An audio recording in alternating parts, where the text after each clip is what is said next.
നിങ്ങൾ പരിശുദ്ധ ഖുർആൻ പാരായണം ചെയ്യുന്നവരാണ്.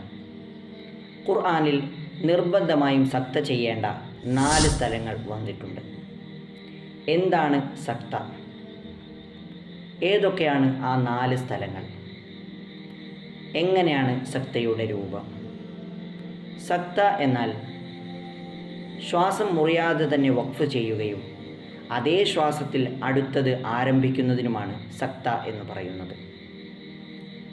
നിർബന്ധമായും സക്ത ചെയ്യേണ്ട 4 സ്ഥലങ്ങളിൽ നിന്ന് ഒന്നാമത്തേത് സൂറത്തുൽ കഹ്ഫിൻ്റെ ആരംഭം, അതിൻ്റെ രൂപം ഇവജ ഖയ്യിമൻ ലിയുൻദിർ.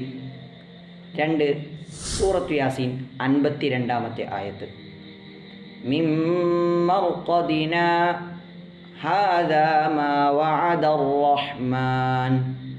3 സൂറത്തുൽ